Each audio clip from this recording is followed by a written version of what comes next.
प्यारे बच्चों, मैं टीपी श्रीवास्तव आप सभी का अपने YouTube चैनल मैथ्स फोरम में स्वागत करता हूं। बच्चों, आपने पिछले वीडियो में देखा कि मैंने वैल्यू पुटिंग पर आधारित आपको कुछ प्रश्न कराए थे और उम्मीद करता हूं कि आपने उन सवालों के माध्यम से कुछ सवालों को जरूर हल किया होगा और आपके अंदर एक अंडरस्टैंडिंग डेवलप हुई होगी कि हम वैल्यू पुटिंग के जो क्वेश्चंस होते हैं उनको कैसे बनाते हैं। आज मैं कुछ और प्रश्न लेकर के आया हूं और जैसा कि मैंने आपको बताया भी था कि हम वैल्यू पुटिंग पर बहुत सारे सवाल करेंगे क्योंकि इसमें बहुत टाइप के सवाल होते हैं। तो उसके आगे हम चलते हैं, लेते हैं आज का अगला सवाल।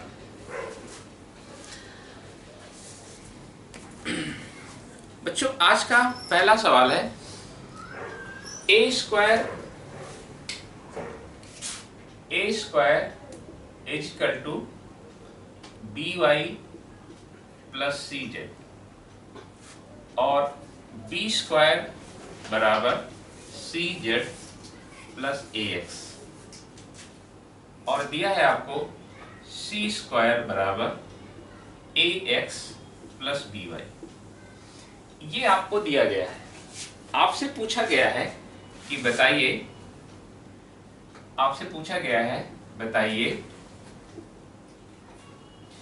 x upon a plus x plus y upon b plus y plus z upon c plus z का मान क्या होगा। और इसके आपके चार ऑप्शन दिए गए हैं। पहला ऑप्शन दिया गया है 1, दूसरा दिया गया है a plus b plus c, तीसरा ऑप्शन दिया गया है 1 upon a plus 1 upon b plus 1 upon c और चौथा ऑप्शन दिया गया है 0। अब बच्चों, मैंने आपको पिछले वीडियो में आपको बताया था कि हम सिमेट्री के क्वेश्चन जो होते हैं उनको कैसे हल करते हैं। जो आपका एक्सप्रेशन सिमेट्रिकल होता है उसको हम कैसे हल करते हैं। आप यहाँ देखेंगे कि आपको एक निश्चित ऑर्डर मिल रहा है ए स्क्वायर बराबर B Y plus c Z, यहाँ पर मिल रहा है बी स्क्वायर बराबर c z plus a x, यहाँ पर मिल रहा है सी स्क्वायर बराबर a x plus b Y. तो ये साफ दिख रहा है कि ये एक सिमेट्रिकल क्वेश्चन है और जब सिमेट्रिकल क्वेश्चन होते हैं तो हम उसमें क्या करते हैं, जो वेरिएबल्स होते हैं उन सभी का मान क्या कर लेते हैं, बराबर कर लेते हैं। अब आप यहाँ देखेंगे दो तरह के वेरिएबल हैं, एक एबीसी के फॉर्म में है और एक एक्स वाई जेड के फॉर्म में है। अच्छा, दूसरी चीज आपको कंडीशन भी दिया है, ये तो हम लेंगे, साथ में आपको कंडीशन भी दिया गया कि ये कंडीशन को भी सेटिस्फाई होना चाहिए। जैसे यहाँ इसने कह रहा है कि ए स्क्वायर बराबर B Y plus c Z, यहाँ कह रहा है बी स्क्वायर बराबर c z plus a x. तो जो हम यहाँ पर वैल्यू लें, बराबर वैल्यू लें, यहाँ पर सेटिस्फाई भी होना चाहिए। तो अगर हम यहाँ से देखें, अगर मैं यहाँ से देख रहा हूं कि अगर मैं a बराबर b बराबर c बराबर 2 ले लूं और x बराबर y बराबर z बराबर 1 ले लेता हूं, तो आप देख रहे हैं कि ये तीनों सेटिस्फाई हो जा रहे हैं। आप देखेंगे यहाँ से अगर मैं b और c की जगह रख दूंगा 2 2 तो यहाँ से 4 आ जाएगा और यहाँ से a का स्क्वायर करूंगा तो 4 आ जाएगा। इसी तरह से ये सारे जितने भी आपको क्वेश्चन दिए हुए, एक्सप्रेशन दिए हुए हैं, ये आपके यहाँ से सेटिस्फाई हो रहे हैं।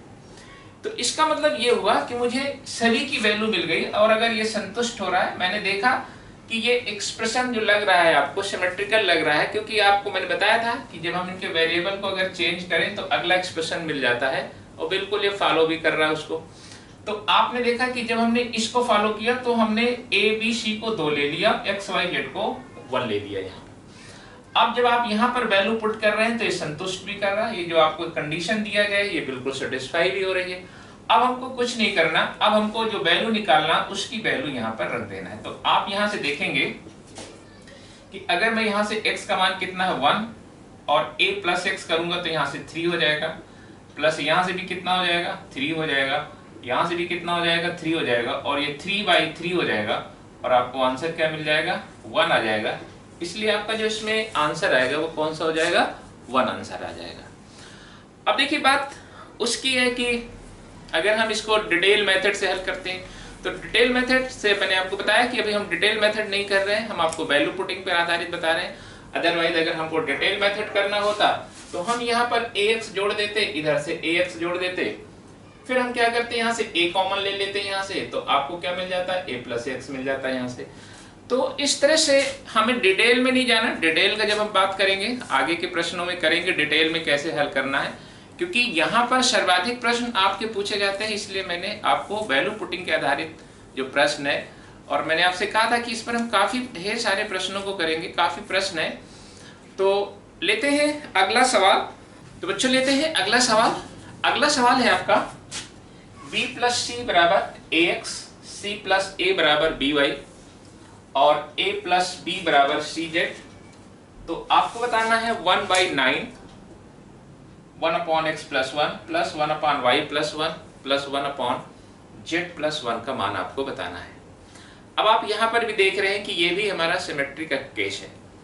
आप देख रहे हैं यहां से b प्लस सी बराबर ax, c प्लस a बराबर by और a प्लस b बराबर cz। एक ऑर्डर चल रहा है यहाँ से, और आप देख रहे हैं कि जब हमारा ऑर्डर होता है, और मैंने आपको ये भी बताया था कि जब हम यहाँ पर किसी की वैल्यू को रिप्लेस कर देते हैं, अगला वैल्यू मिल जाता है, तो वो हमारा सिमेट्री का केस हो जाता है, जिसे मैंने आपको पिछले वीडियो में बताया भी था।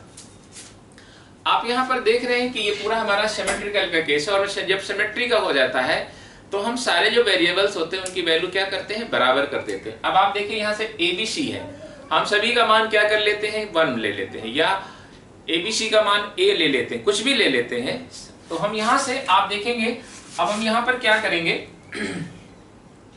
यहाँ पर हमने A बराबर B बराबर हमने C ले लिया। तो जब A प्लस B, A बराबर B बराबर C बराबर 1 ले लेंगे यहाँ से, तो आप देखेंगे यहाँ से क्या मिल जाएगा, B और C की जगह क्या मिल जाएगा, 2A मिल जाएगा, और इधर से क्या हो जाएगा यहाँ से, तो आप देखेंगे यहाँ से इसको अगर हम देखें तो यहाँ से आपको मिल जाएगा 2A बराबर AX, A से A कैंसिल हो गया, तो X बराबर आपको कितना मिल गया, 2 मिल गया। हमने सभी की वैल्यू क्या ले लिया, बराबर बराबर ले लिया, A बराबर B बराबर C बराबर ले लिया यहाँ से, यानी B और C का मान हमने ले लिया, A ले लिया। तो आप यहाँ से भी देखेंगे इसी तरह से जब यहाँ पर रख देंगे, आप देखेंगे यहाँ से भी आपको क्या मिलेगा, यहाँ से C बराबर A, और सबको A पुट करेंगे तो Y का मान भी 2 आ जाएगा यहाँ से, इसी तरह से Z का मान भी 2 आ जाएगा यहाँ से। आप देखेंगे यहाँ से जब यहाँ इसकी जगह क्या रख देंगे, A रख देंगे, ये ऑलरेडी A है, और इधर क्या हो जाएगा, B की जगह भी हम A रख देंगे, तो यहाँ से भी आपको क्या मिल जाएगा, Y बराबर क्या मिल जाएगा, यहाँ से AY बराबर आपको मिल जाएगा 2A मिल जाएगा, A से A कैंसिल हो जाएगा, Y का मान भी आपको 2 मिल जाएगा। तो आप ये कह सकते हैं कि जब हम x बराबर 2 आ गया, तो इसी तरह से y बराबर भी 2 आ जाएगा, और z बराबर भी क्या आ जाएगा, आपका 2 आ जाएगा यहाँ से। अब हम उठा के वैल्यू पुट कर दें। अब आप देखिए यहाँ से जब हम यहाँ पर वैल्यू पुट कर देंगे, अब आप जब इसको वैल्यू को पुट करेंगे यहाँ से, तो ये आ जाएगा आपका 1/9, और ब्रैकेट में कितना हो जाएगा, क्योंकि x y z तीनों का मान क्या है, 2 2 है, तो यहाँ से कितना हो जाएगा, 1/3 प्लस 1/3 प्लस 1/3 हो जाएगा, और 1/3 करेंगे ये 1 आ जाएगा, यानी 1/9 इंटू 1 हो जाएगा, और आपका आंसर कितना आ जाएगा, 1/9 आ जाएगा। तो आपने देखा कि यहां से बिल्कुल आसानी से हम इस सवाल को जा सकते हैं।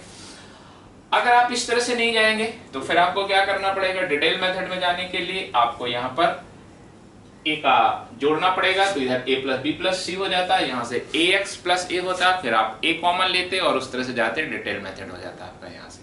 लेकिन हमें ये जाने की जरूरत नहीं है ऐसे सवालों को, जैसे देखिए कि सिमेट्री का केस होता है। और आप देखेंगे ये मैंने आपको जो लिया 2019 का आपका पेपर में आया हुआ सवाल था, और मैं जब देखता हूँ पेपर्स को तो मैं सबसे ज्यादा जो मुझे क्वेश्चंस मिलते हैं वो इसी के क्वेश्चन सबसे ज्यादा आपको मिलते हैं। तो इसमें जब आप कंफर्ट हो जाते हैं, आप जान लेते हैं कि सिमेट्री है, सिमेट्री का क्वेश्चन कैसे करना है, अभी मैं आपको बहुत सारे सवालों को कराऊंगा। आप देखेंगे इससे क्या होगा, आपके दिमाग में आइडिया डेवलप होगा कि हम कैसे पहचानें, उनको किस तरह से वैल्यू लें।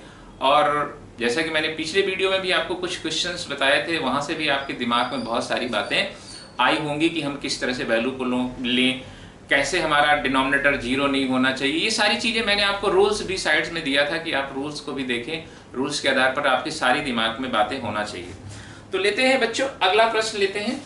अब देखिए ये जो प्रश्न है इसके पहले जो मैंने आपको प्रश्न बताया वो भी आपके 2019 प्रीलिम्स का सवाल है, ये भी सवाल आपका 2019 प्रीलिम्स का सवाल है। आप यहां से देख रहे हैं आपको दिया है P Q R, ये सारी वैल्यू दिया है। P बराबर दिया है x³ + y³ divided by x minus y का होल स्क्वायर प्लस 3xy, और ये आपको यहाँ पर सारी वैल्यू दिया गया है। अब आप यहाँ से देखेंगे कि यहाँ पर हमें कोई सिमेट्री टाइप का नहीं मिल रहा है कि हम यहाँ से कोई सिमेट्री ले सकते हैं, क्योंकि यहाँ पर देखिए यहाँ पर कुछ है, यहाँ पर कुछ है, यहाँ पर कुछ है, अलग अलग यहाँ से दिया गया है, तो इसलिए हम इसको सिमेट्री के बेस में इसको हल नहीं कर सकते। लेकिन हाँ, यहाँ आप देखेंगे कि जो PQR की जो वैल्यू है वो किस पर डिपेंड है, x और y पर डिपेंड है। आप जो भी x y का मान देंगे, x y का जो भी वैल्यू लेंगे वो P और QR की वैल्यू को आपको बताएगा। अब आप स्वतंत्र है, लेकिन हाँ यहाँ पर भी ध्यान रखना है कि आपको वैल्यू ऐसी लेना है कि नीचे जीरो नहीं आए, क्योंकि जीरो आ जाएगा तो वैल्यू इनफाइनाइट में चली जाएगी, इनफाइनाइट कोई वैल्यू नहीं होती। अब देखिए इसको हम दो तरीके से मान सकते हैं, या तो हम x और y की कुछ ऐसी वैल्यू ले लें जिससे यहाँ पर कोई नंबर आ जाए, तो आपका P का नंबर आ जाएगा, R का भी नंबर आ जाएगा, Q का नंबर आ जाएगा, या हम किसी एक वेरिएबल की ही वैल्यू ले लें तो एक दूसरे वेरिएबल में आंसर आ जाएगा। अब मान लेते हैं कि अब जैसे आप प्रश्न उठता है, देखिए हमें डिनोमिनेटर देखना है, यहाँ से जाकर मैं 1 वैल्यू ले लेता हूँ, क्योंकि 1 सबसे आसान होता है, क्योंकि 1 देख दे। लेकिन यहाँ से क्या होगा कि जब मैं 1 ले लूंगा तो यहाँ से देखिए 0 हो जाएगा, यहाँ से 3xy हो जाएगा, लेकिन यहाँ क्या हो जाएगा, 0 आ जाएगा। यहाँ तो ठीक है, यहाँ कोई दिक्कत नहीं है, लेकिन जब मैं यहाँ 1 ले लूंगा तो यहाँ पर डिनोमिनेटर क्या हो जाएगा, 0 हो जाएगा, अर्थात r की वैल्यू किस में आ जाएगी, इनफाइनाइट में आ जाएगी। यहाँ से आप प्रश्न को नहीं बना सकते। तो अब प्रश्न उठता है कि फिर मैं क्या कर सकता हूं, मैं यहाँ से एक काम कर सकता हूं कि अगर मैं x की वैल्यू 2 ले लूं और y की वैल्यू 0 ले लूं, या आप यहाँ से एक काम कर सकते हैं, x का मान क्या ले लें, 1 ले लें, y का मान 0 ले लें। आप ऐसा भी कर सकते हैं यहाँ से। अब अगर ऐसा करते हैं तो देखिए फिर क्या होता है, अगर मैंने यहाँ से ले लिया x बराबर 1 ले लिया और y बराबर 0 ले लिया, लेने को बहुत सारी वैल्यू, आप x बराबर 2 ले सकते हैं, y बराबर 1 भी ले सकते हैं, कुछ भी ले सकते हैं, बट आपको बस ये ध्यान रखना है कि नीचे 0 नहीं आना चाहिए। अब जरा देखते हैं यहाँ से, अगर मैं ऐसा करता हूं तो मेरी p की वैल्यू कितनी आ जाएगी। यहाँ से आप यहाँ से देखेंगे p बराबर क्या हो जाएगा, यहाँ से ऊपर से तो 1 आ जाएगा और नीचे कितना आ जाएगा, यहाँ से 1 आ जाएगा और ये 0 हो जाएगा, यानी p क्या हो जाएगा, 1/1 दैट इज इक्वल टू 1 आ जाएगा यहाँ से। इसी तरह से मैं r की वैल्यू देखूंगा, r की वैल्यू देखेंगे तो 1 + 0 1 हो जाएगा, और यहाँ से क्या होगा, 1 - 0 हो जाएगा, तो आपको क्या मिल जाएगा, ऊपर 2 मिल जाएगा। नीचे जरा देखिए क्या हो जाएगा, यहाँ से x² माने 1 - 0 यानी 1 आ जाएगा, यहाँ से इसका मान कितना आ गया, 2 आ गया यहाँ से। इसी तरह से मैं q की वैल्यू निकालूंगा और q के बारे में देखेंगे, यहाँ से x + 1 यानी 1 + 0 यानी 1 आ जाएगा, और ये 0 हो जाएगा, यानी ऊपर से क्या मिल जाएगा, 1 मिल जाएगा। यहाँ देखेंगे तो क्या हो जाएगा, x³ - y³ यानी यहाँ से भी 1 मिल जाएगा, और आपको वैल्यू क्या मिल गई, 1 मिल गई। तो आप देख रहे हैं यहाँ से PQR की वैल्यू आपको निकल गई, और आपको वैल्यू किसकी निकालना है, आपको वैल्यू निकालना है इसकी। अब आप उठा के रख दीजिए यहाँ से, इसने कहा P/Q, तो P की वैल्यू कितनी है आपकी, 1, Q कितना है, 1/1, और इनटू क्या है आपका R की वैल्यू दिया गया है 2, तो आपका आंसर कितना आ जाएगा, यहाँ से 2 आ गया। अब आप यहाँ से देख रहे हैं कि आपका यहाँ पर 2 आंसर कहाँ पर मिलेगा, क्योंकि आंसर डायरेक्ट नहीं दिया गया, तो x और y के फॉर्मेट में दिया गया है। तो अगर आप यहाँ से पहला आंसर देखें, यहाँ से अगर मैं यहाँ से y बराबर 0 रख दूंगा, x बराबर 1 रख दूंगा, तो आपको आंसर क्या मिल जाएगा, 2 मिल जाएगा यहाँ से। अगर मैं यहाँ से रखूंगा तो देखिए क्या मिलेगा, 1 मिलेगा। देखिए यहाँ से क्या आंसर मिलेगा आपको, ये वैल्यू आपको क्या देगा, आंसर 2 दे देगा। ये वैल्यू क्या देगा आपको, आंसर 1 दे देगा। ये क्या देगा आपको, 1 दे देगा यहाँ से। और ये जो आपका ये यहाँ से 2xy है, ये आपका 2xy है, यहाँ से इसको जरा चेंज कर लीजिएगा, ये 2xy है यहाँ से। और अब अगर आप यहाँ से देखेंगे 2 है, 2 × 1 × 0, तो ये वैल्यू क्या देगा आपको, 0 दे देगा, और ये भी क्या दे देगा आपको, 0 दे देगा। इसलिए आपका आंसर कौन सा करेक्ट हो जाएगा, ए ऑप्शन इसका क्या हो जाएगा, करेक्ट हो जाएगा, क्योंकि आंसर आपको डायरेक्ट नहीं दिया है, किस फॉर्मेट में दिया है, एक्स और वाई के फॉर्मेट में दिया गया है। तो हम x हमें आप देख रहे हैं कि इस पूरे इसका जो वैल्यू है जो हमें निकालना है p divided by q into R की जो वैल्यू निकालना है ये आ रही है 2, होल नंबर आ रही है। और यहाँ पर आपको होल नंबर, क्योंकि आपको ऑप्शन दो तरह से देता है, या तो होल नंबर में दे देता है या कभी कभी x और y के वेरिएबल में आंसर दे देता है। तो जब x और y के वेरिएबल में देता है या a और b के वेरिएबल में दे देता है तो हम उनकी वैल्यू पुट कर देते हैं और जिसमें वो नंबर हमें मिल जाती है वही हमारा क्या होता है, आंसर होता है। तो आप यहाँ देख रहे हैं कि जो पहला ऑप्शन है, जब हमने इसमें वैल्यू पुट किया, x का मान 1 पुट किया और y बराबर 0, तो यहाँ से हमें 2 आंसर मिल गया यहाँ से। बाकी किसी भी ऑप्शन में आपको 2 यहाँ से नहीं मिल रहा है, इसलिए इसका आंसर क्या हो जाएगा, 2 आंसर आ जाएगा। यानी कौन सा आंसर आ जाएगा, इसका ए ऑप्शन इसका करेक्ट हो जाएगा। और ये आपके 2019 प्रीलिम्स में पूछा गया सवाल था आपका।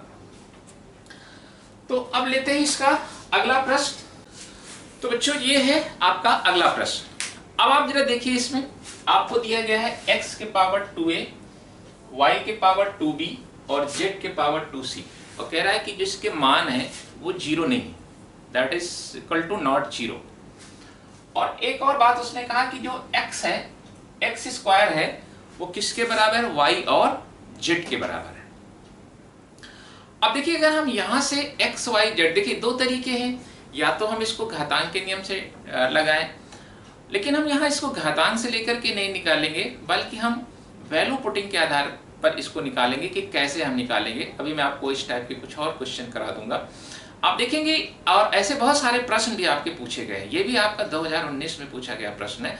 इसके पहले भी जो एग्जाम हुए उसमें कहीं ना कहीं इस तरह का एक सवाल अवश्य आपसे पूछा गया। आप देखेंगे, अगर लास्ट ईयर के पेपर्स देखेंगे तो प्री का भी देखेंगे, मेंस में देखेंगे, तो आपको इस तरह के क्वेश्चन मिल जाते हैं। तो आप जरा यहाँ से देखिए कि इसने कहा कि x एक ऐसी वैल्यू है और इसी तरह से a भी कोई वैल्यू है, अगर हम इसकी पावर रख देते हैं तो कह रहा है इन सभी का मान क्या है, बराबर है। यहाँ से ये आपको यहाँ से दिया गया कि इन सब का मान क्या है, यहाँ पर बराबर दिया गया है। तो अब आप जरा देखिए कि अगर मैं यहाँ से कुछ ऐसी वैल्यू x y z का मानूं। अच्छा, दूसरी चीज यहाँ से इसने कहा कि जो x स्क्वायर बराबर y z है। तो अब आप यहाँ से देखिए ये कंडीशन दिया है, आप अगर इस कंडीशन के अकॉर्डिंग मानेंगे तभी आपका आंसर सही होगा। अगर आपने अपने से x y z मान लिया और इस कंडीशन को फॉलो नहीं किया तो आपका आंसर गलत हो जाएगा। इसलिए हमें x y z की ऐसी वैल्यू मानना है जो इस कंडीशन को फॉलो करे।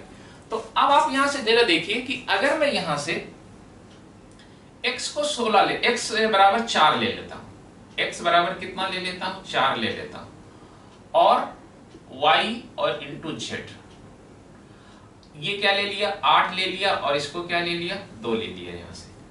तो आप यहां से देखिए कि ये मेरी कंडीशन फॉलो हो रही है। x स्क्वायर बराबर क्या हो जाएगा, यहां से x स्क्वायर बराबर यहां से क्या होगा, y इंटू जेड, यानी 8 दूनी 16 और 4 चौके 16। अब प्रश्न उठता है कि हम y और z को 4 भी तो ले सकते हैं, बिल्कुल ले सकते हैं। लेकिन होता क्या है कि जब हम इसको बराबर लेते हैं तो जो हमने आपको बताया था कि जब हमारे ऑप्शन दिए रहते हैं, इन ऑप्शन को हमें जरूर देख लेना चाहिए कि अगर मैं यहां से लेता हूं तो कहीं ऐसा तो नहीं है कि जब मैं इस a b c की वैल्यू रखूंगा, जैसे आपने देखा कि x y z का मान आपने बराबर बराबर ले लिया, और वैसे भी ये कह रहा है कि y z क्या है, अलग अलग है। लेकिन यहाँ से हमें ये पता नहीं है कि अलग अलग एक नहीं है, लेकिन हम यहाँ से ऐसा सोच सकते हैं कि ये 4 गुणे 4 भी हो सकता है और 8 गुणे 2 भी हो सकता है। लेकिन ये जो पावर है, अगर मान लीजिए मैं यहाँ सबको 4 4 रख दूंगा तो फिर मुझे a b c का मान क्या रखना पड़ेगा, बराबर बराबर रखना पड़ेगा, तभी ये जाकर के बराबर आएगा। जैसे आप यहाँ से देख लीजिए कि अगर मैं x बराबर यहाँ से 4 रख दूं, y बराबर 4 रख दूं, z बराबर 4, तो अब इनके हमें a b c का मान क्या लेना पड़ेगा, 1 1 लेना पड़ेगा, तभी 4 चौके 16 4 चौके 16 4 चौके 16 बराबर हो जाएगा, क्योंकि ये कह रहा है ये पूरी वैल्यू क्या है, बराबर है यहाँ से। अब जरा यहाँ से देखिए कि अगर मैं a b c का मान 1 ले लूंगा और मान लीजिए कोई भी, अब यहाँ पर यहाँ से जितनी ऑप्शन क्या दिया है, 3 दिया है, 3ac दिया है, 3bc दिया है, 3ab दिया है। अगर मैंने abc का मान 1 1 लिया, क्योंकि 1 1 लेना ही पड़ेगा आपको, अगर आप abc x y z का मान 4 4 लेते हैं तभी ये बराबर होगा यहाँ से। अब अगर मैंने यहाँ से ac का मान रख दूंगा तो ये 1 आ जाएगा, तो यहाँ भी आंसर 3 आ जाएगा, यहाँ पर भी 3 आंसर आ जाएगा, यहाँ पर भी 3 आ जाएगा, और ये तो 3 ऑलरेडी दिया है, आप किसको सेलेक्ट करें। इसलिए जब भी ऐसे प्रश्न हो तो कोशिश ये करिए कि वैल्यू को अलग अलग मान लें। अगर नंबर में दिया है तो कोई दिक्कत नहीं है, अगर नंबर में दिया है तो आप सीधे से मान लीजिए कि बराबर बराबर मान सकते हैं। लेकिन अगर इस तरह से फॉर्मेट में दिया है तो कोशिश ये करिए कि हम x y z इनकी वैल्यू को अलग अलग माने। तो ये मेरे बताने का कारण ये था कि हम, अब जैसे प्रश्न ये उठता है कि भाई आपने 8 दूनी 16 ले लिया, 4 चौके 16, यहाँ 4 गुणे 4 भी तो हो सकता है, दिमाग में प्रश्न उठता है। तो इसीलिए मैंने बताया कि आखिर हम अगर यहाँ जब 4 4 ले लेंगे और हम यहाँ वैल्यू पुट करेंगे और इसको बराबर करेंगे, तो फिर हमें ABC का मान क्या लेना पड़ेगा, 1 1 लेना पड़ेगा। तभी तो 4 के पावर 2, 4 के पावर 2, 4 के पावर 2 होगा और ये मान क्या हो जाएगा, बराबर बराबर आ जाएगा। अब हम जब यहाँ वैल्यू रखेंगे तो जो भी आंसर आएगा, अब अगर हम यहाँ से रख दें 4 गुणे 4 तो 16, 16 48 आ जाएगा यहाँ से, और यहाँ से नीचे कितना आ जाएगा, 16 आ जाएगा। 48 को 16 से डिवाइड करेंगे कितना आएगा, 3 आएगा। तो 3 देखो ये तो दिख रहा है 3 है, लेकिन यहाँ पर भी तो 3 दिख रहा है।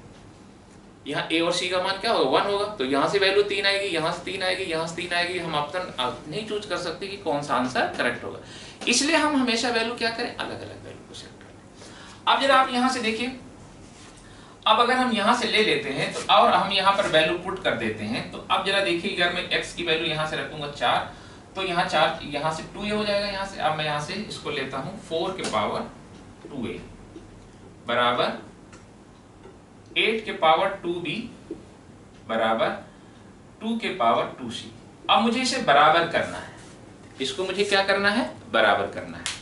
तो अब देखिए, अगर मुझे इसको बराबर करना है तो मैं यहाँ पर ABC की कौन सी वैल्यू ले लें जिससे इसका मान बराबर आ जाए।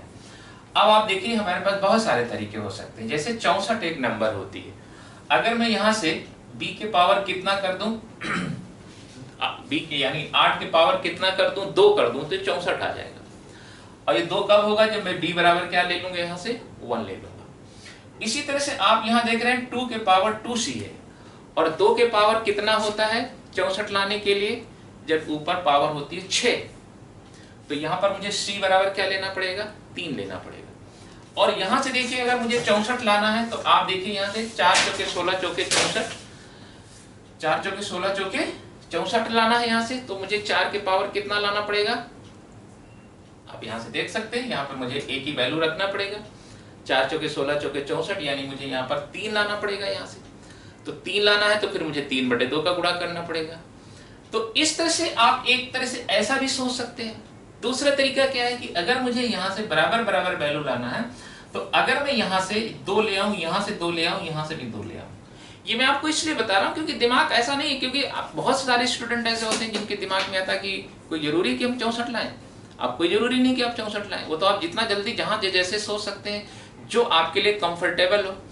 अब आप यहाँ से ऐसे भी सोच सकते हैं, क्योंकि यहाँ पर बराबर बराबर वैल्यू, तो अगर मैं यहाँ से A का मान 1/4 ले लूं, अगर मैं A का मान 1/4 ले लूंगा तो मुझे मिल जाएगा 4 के पावर 1/2, और 4 के पावर 1/2 का मतलब 4 का रूट, और 4 का रूट कितना आ जाएगा, 2 आ जाएगा यहाँ से। इसी तरह से मैं अगर यहाँ पर देखूं, यहाँ पर 8 है और 8 का हम क्यूब रूट लाना है, तो मुझे यहाँ पर नीचे किसका गुणा करना पड़ेगा, 6 का गुणा करना पड़ेगा। 1/6 का गुणा कर दूं, तो जब 1/6 का गुणा करूंगा तो फिर यहाँ पर 8 का क्यूब रूट आ जाएगा, यहाँ से कितना आ जाएगा, 2 आ जाएगा। और यहाँ से देखेंगे कि ये 2 के पावर 2c दिया हुआ है, और यहाँ पर अगर मैं c का मान 1/2 रख दूं तो ये 2 आ जाएगा, और सारे मान क्या हो जाएंगे, बराबर आ जाएंगे। तो हमारे पास 2 विकल्प है, हम जिस विकल्प को चाहे ले सकते हैं। जैसे अगर मान लीजिए आप ये लेना चाहते हैं कि यहाँ से a का मान जैसे 4 के पावर 2 गुणे 1/4 कर दो, तो यहाँ से देखिए 2 आ जाएगा। यहाँ से क्या है 8, 2 into 1/6 कर दीजिए। इसी तरह से 2 के पावर 2 into 1/2 कर दीजिए। अब आप देखेंगे इसका मान कितना आ जाएगा, 2 आ जाएगा, 2 आ जाएगा, और ये 2 आ जाएगा। सभी का मान क्या हो जाएगा, यहाँ से बराबर आ जाएगा यहाँ से। तो आप जब ये मान बराबर हो जाएगा तो आप देख रहे हैं कि यहाँ पर हमें A की वैल्यू कितनी मिल गई, A की वैल्यू 1/4 मिल गई, B की वैल्यू कितनी मिल गई, 1/6 मिल गई, और C की वैल्यू हमें कितनी मिल गई, 1/2 मिल गई। और हम यहाँ पर क्या करेंगे, इनकी वैल्यू को क्या कर देंगे, यहाँ से पुट कर देंगे यहाँ से। अब एक तरीका ये हो गया यहाँ से, तो आप यहाँ से ऐसा भी बना सकते हैं। तो जब आप ऐसा यहाँ से रखेंगे तो अब आप देखिए आपको क्या मिलेगा, यहाँ से AB करेंगे तो अब देखिए AB यहाँ से 1/4 और 1 कितना है 6, तो 1 कितना हो जाएगा यहाँ से 1/24 हो जाएगा यहाँ से। प्लस BC करेंगे 1/6 1/2 1/12 हो जाएगा यहाँ से। प्लस CA करेंगे तो 1/4 1/2 1/8 हो जाएगा यहाँ से। और नीचे कितना आ जाएगा, डिवाइडेड बाई BC, और BC माने कितना हो जाएगा 1/12। अब आप जब इसको ऐड करेंगे तो 24 आएगा यहाँ से, और यहाँ से आ जाएगा 1 2 3 हो जाएगा, 3 3 6 आ जाएगा, 6/24 और डिवाइडेड बाई 1/12 आ जाएगा यहाँ से। तो ये आ जाएगा 6/24 और गुणे 12/1 आ जाएगा, 12 दूनी 24 आ जाएगा, 2 3 6 आ जाएगा। अब आपका देखिए आंसर कितना आ गया, ए यहाँ से आंसर आ गया यहाँ से। अब अगर आप देखिए ए बी के अगर यहाँ से बात करें तो यहाँ से आंसर 3 आ गया। अगर ए और बी के मान यहाँ पर आप कहीं पर किसी के भी मान रख देंगे, आपको कहीं से 3 नहीं मिलेगा यहाँ से, यानी आपका एक यूनिक आंसर मिल गया जो कि इसका करेक्ट आंसर, यानी इसकी वैल्यू कितनी आ जाएगी, 3 आ जाएगी। अब जैसे कि मैंने बताया कि अगर हम पावर को इस तरह से ले लेते हैं तो आपका आंसर इस तरह से भी आ जाएगा। अगर दूसरी चीज मैंने बताया कि अगर हम यहाँ से 64 मान बराबर कर दें यहाँ से, तो 64 लाने के लिए भी देखिए मैंने आपको बताया कि उसको भी हम बना सकते हैं 64 लेने के लिए। अब जरा देखिए 64 के लिए भी हम कैसे कर सकते हैं इसको।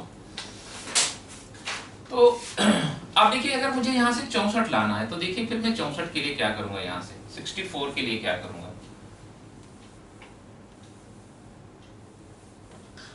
अब देखिए यहाँ से, अब यहाँ से इसने कहा कि x के पावर 2 यानी 4 के पावर 2a बराबर 8 के पावर 2b और इक्वल टू 2 के पावर 2c। अब अगर मुझे 64 बनाना है तो यहाँ से मुझे 3, यहाँ पावर 3 होना चाहिए, तो मैं इसको क्या लिख सकता हूँ, 4 के पावर 2 इंटू, इसको मैं लिखूंगा 3/2। यहाँ से क्या करूंगा, 8 के पावर 2 और इंटू यहाँ से 8 8 64, यानी यहाँ b का मान क्या ले लूंगा, 1 ले लूंगा यहाँ से, और यहाँ से क्या करूंगा 2 इंटू 2 के पावर कितना हो जाएगा, c का मान कितना ले लूंगा, यहाँ से 3 ले लूंगा। अब देखिए जब आप इसको हल करेंगे तो ये 64 आ जाएगा, ये 64 आ जाएगा, ये 64 आ जाएगा, बराबर हो जाएगा 64 आ जाएगा यहाँ से। अब मैं यहाँ से ABC की वैल्यू पुट कर दूं यहाँ से, तो AB का मान यहाँ से देख रहे हैं कि ये मेरा A का मान है यहाँ से, ये मेरा B का मान है यहाँ से, ये B का मान हो गया यहाँ से, ये A का मान हो गया, और ये किसका मान हो गया, C का मान हो गया।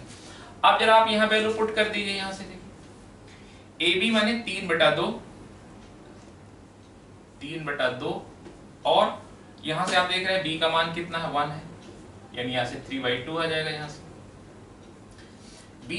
BC माने 1 इंटू 3 हो जाएगा, तो 3 हो जाएगा यहाँ से, प्लस CA माने हो जाएगा 9/2 हो जाएगा यहाँ से, 9/2 आ गया, डिवाइडेड बाई BC, और BC का मतलब हो जाएगा 3/2 आ जाएगा यहाँ से, BC का मतलब हो जाएगा यहाँ से 3 हो जाएगा यहाँ से।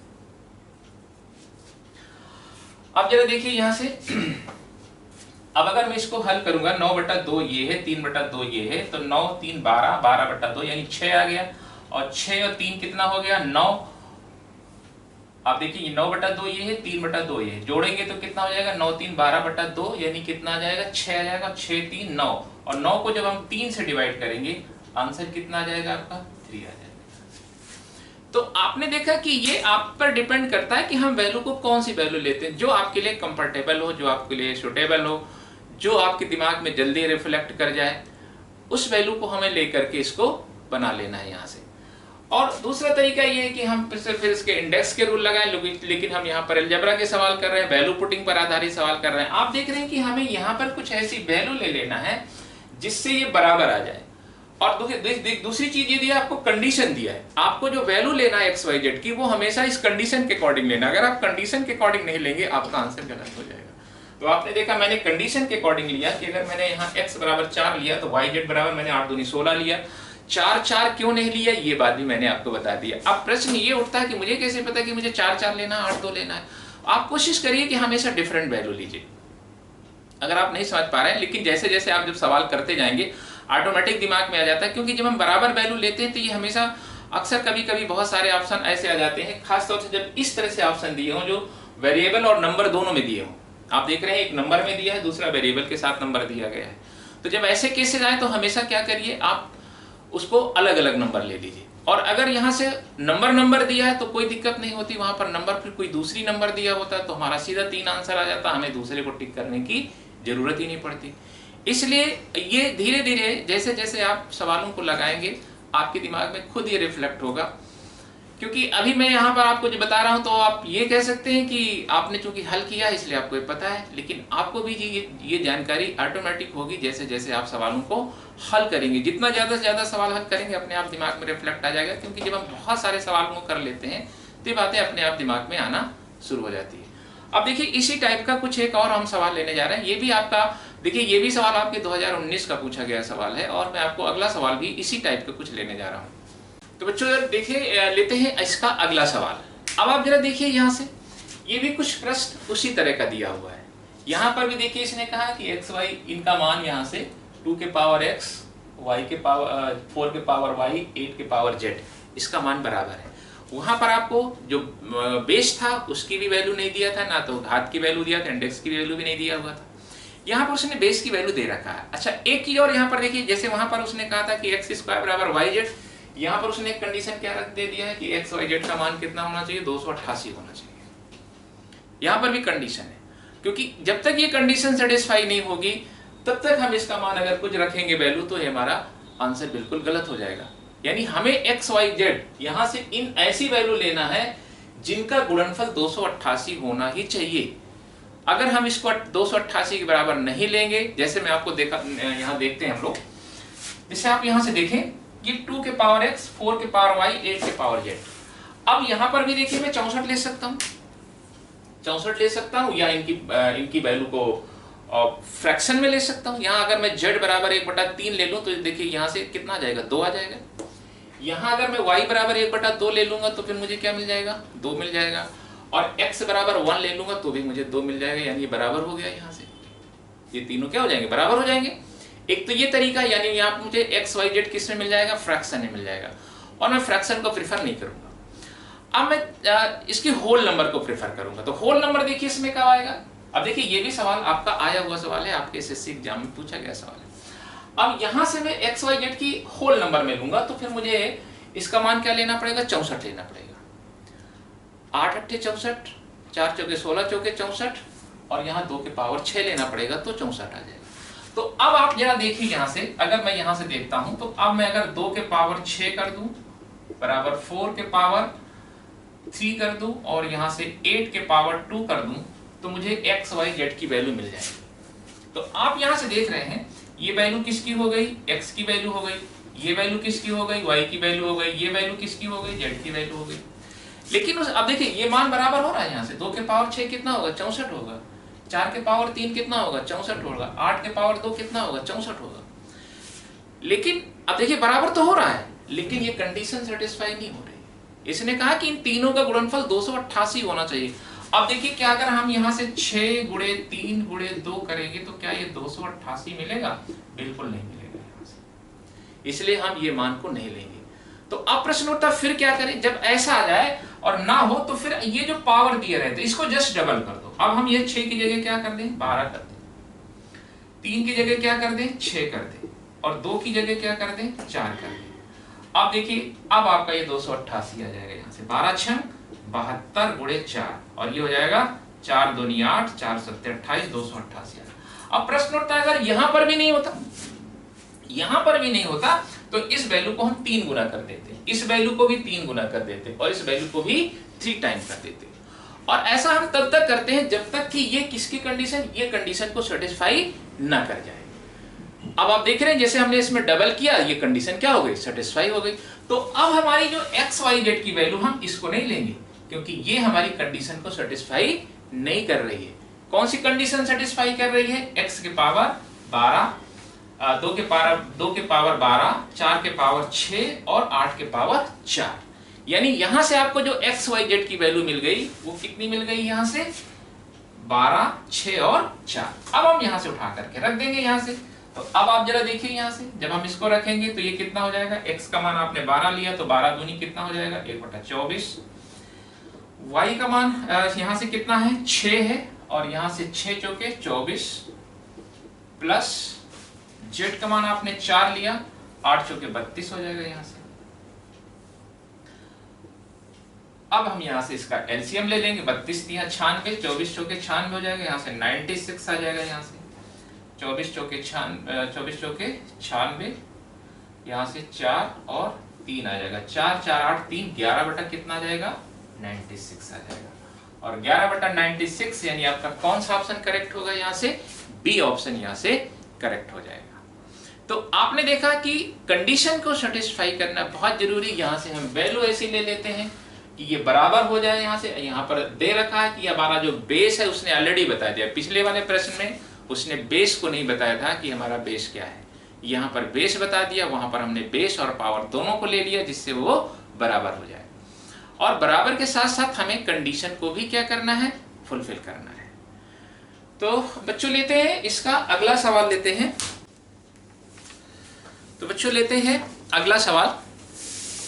अगला प्रश्न है आपका 2 के पावर x बराबर 4 के पावर y बराबर 8 के पावर z, और दिया है 1/2x plus 1/4y plus 1/4z equal to 4 दिया है। तो आपसे पूछा गया कि बताइए x का मान क्या होगा। तो बच्चों इसने कहा कि इसका जो मान है वो क्या है, बराबर है। तो अब आप यहां से जरा देखेंगे, मैं इसको लिख सकता हूं 2 के पावर x बराबर 2 के पावर 2y बराबर 2 के पावर 3z। मैं इसको लिख सकता हूं यहां से, देखिए, क्योंकि अगर आप यहां पर देखेंगे तो ये 4 हो जाएगा, 4 के पावर y हो जाएगा, और यहां से क्या हो जाएगा 8 के पावर z हो जाएगा। और आप जानते हैं कि जब बेस बराबर होते हैं तो घातें भी क्या होती हैं, बराबर हो जाती हैं। तो आप यहां से देख रहे हैं कि यहाँ पर बेस क्या है, सभी का बराबर है। तो यहां से मैं लिख सकता हूं x बराबर 2y और बराबर क्या हो जाएगा 3z। अब आप जरा यहां से देखिए कि मैं अगर यहां से y की वैल्यू निकालना चाहूं तो मुझे y बराबर क्या मिल जाएगा, y बराबर मुझे मिल जाएगा x/2 मिल जाएगा। और अगर मैं यहां से z निकालना चाहूं तो z की वैल्यू मुझे मिल जाएगी x/3 मिल जाएगी। आप देख रहे हैं x बराबर 2y दिया, तो मुझे y क्यों, मुझे ऐसा क्यों करना पड़ रहा, क्योंकि मुझे यहाँ पर क्या करना है, x की वैल्यू निकालना। अगर मुझे y की वैल्यू निकालना होता तो मैं y की वैल्यू निकालना होता तो x और z को y के टर्म में चेंज कर लेता।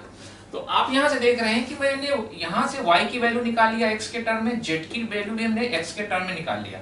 अब उठा के मुझे क्या करना है, यहाँ पुट कर देना है यहाँ से। तो आप देखेंगे यहाँ से ये आ जाएगा 1/2x प्लस 1/4, और देखिए y की वैल्यू हमने क्या माना, x/2। तो जब आप x/2 करेंगे यहाँ से x/2 करेंगे तो 2 से 2 कैंसिल हो जाएगा। तो यहाँ से कितना आ जाएगा आपका 2x आ जाएगा यहाँ से, प्लस यहाँ से कितना आ जाएगा 1/4z। अब देखिए यहाँ से 4 और z का मान कितना है x/3। xy जब 3 करेंगे तो 3 ऊपर चला जाएगा यहाँ से, और x/3 करेंगे तो यहाँ से कितना आ जाएगा 4x आ जाएगा यहाँ से। भाई ये लिखा है 1/4z लिखा है, आप इसको क्या लिख सकते हैं 1/4 इंटू z की वैल्यू कितना दिया है x/3 दिया हुआ है। तो यहाँ से 4x 3 ऊपर चला जाएगा, तो ये आपका यहाँ से आ गया। अब इसको हम ऐड कर लेंगे, और ये बराबर किसके दिया है, 4 के दिया है। अब आप इसको यहाँ से देखेंगे 4x एलसीएम आ जाएगा, तो यहाँ से कितना आ जाएगा 2 आ जाएगा, यहाँ से कितना आ जाएगा 2 आ जाएगा, और यहाँ से कितना आ जाएगा 3 आ जाएगा। तो यहाँ से आ गया 2 2 4 3 7, और ये आ गया 7/4x बराबर कितना आ गया यहाँ से 4 आ गया यहाँ से। तो x बराबर कितना आ जाएगा यहाँ से 4 चौके 16, यानी 7 बटा कितना हो जाएगा यहाँ से 16, और 7/16 यानी कौन सा ऑप्शन आपका करेक्ट होगा यहाँ से, ए ऑप्शन यहाँ से आपका करेक्ट हो जाएगा। तो देखा आपने कि इस तरह के वेरिएशंस में आपके जो क्वेश्चंस होते हैं कभी कभी ऐसे, जैसे अभी तक आप क्या करते थे, इसका मान निकालते थे, यहाँ क्या किया उसने, इसकी वैल्यू दे दिया है।